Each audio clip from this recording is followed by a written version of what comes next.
Si a ti, igual que a mí, no te gusta el sistema que tenemos, yo te explico cómo creo que podemos cambiarlo.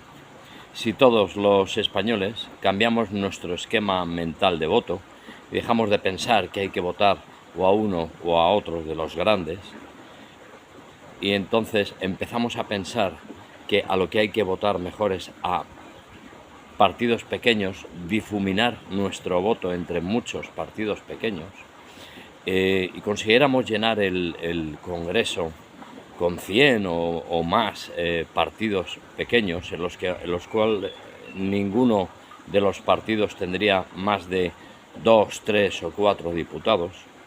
Esto haría, hay que resaltar, que no habría ningún partido, ni siquiera los actuales grandes, en el Congreso que tuvieran más de 2 o 3 o 4 diputados. Todos serían pequeños, todos serían iguales. Creo que de esta forma podríamos hacer colapsar el sistema. Pensad, por ejemplo, imaginad un congreso así, que solo depende de cómo votemos los españoles, no depende de ningún cambio legal, no depende de nada, solamente de cómo votemos los españoles. Imaginad un congreso en el que hay 100 o más partidos y cada uno de ellos tiene metidos 2, 3, 4 a lo máximo diputados. Pensad, por ejemplo, cómo se formaría el gobierno. Efectivamente, habría bastante dificultad para montar el gobierno. Recordad que el gobierno, el rey, propone un candidato a presidente y el Congreso lo aprueba o no lo aprueba.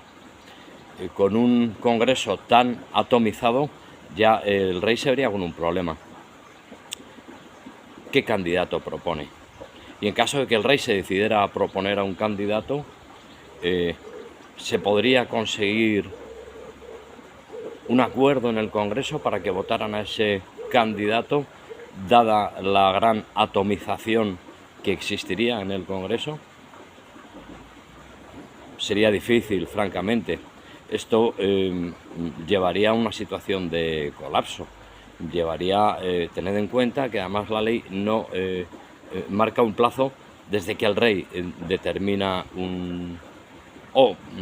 sugiere un candidato para presidir el gobierno. Hay un plazo de 2 meses para que este candidato sea elegido por el Congreso. Si ese plazo transcurre, hay que repetir elecciones. Si los españoles volvemos a votar igual, otra vez nos encontramos con la misma situación. Llevaríamos posiblemente a un colapso al sistema, que es lo que desde luego yo y creo que muchos de vosotros queremos.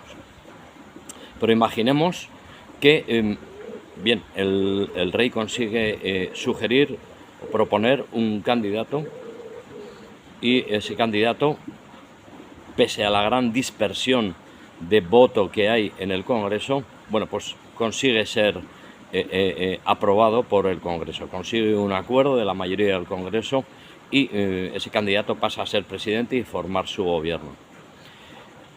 Este candidato, desde luego, no tendría control sobre la mayoría de los parlamentarios. No ocurriría como ahora, que el candidato suele ser el presidente o el líder del partido que gana las elecciones y con un par de coaliciones, aunque sean tan indignas como las que ha hecho Sánchez en esta legislatura, puede gobernar.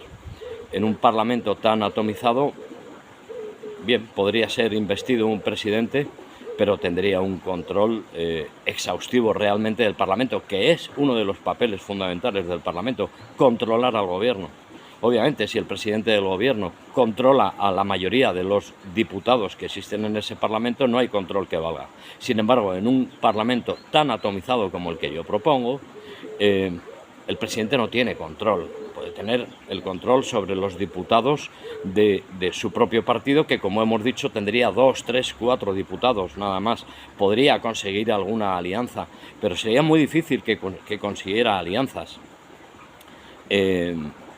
de un parlamento, como digo, tan atomizado como el que estoy indicando. En cualquier caso, eso podría suponer también un colapso del sistema. Yo por eso propongo que hay que votar, no hay que abstenerse, pero hay que votar distinto de como votamos hasta ahora.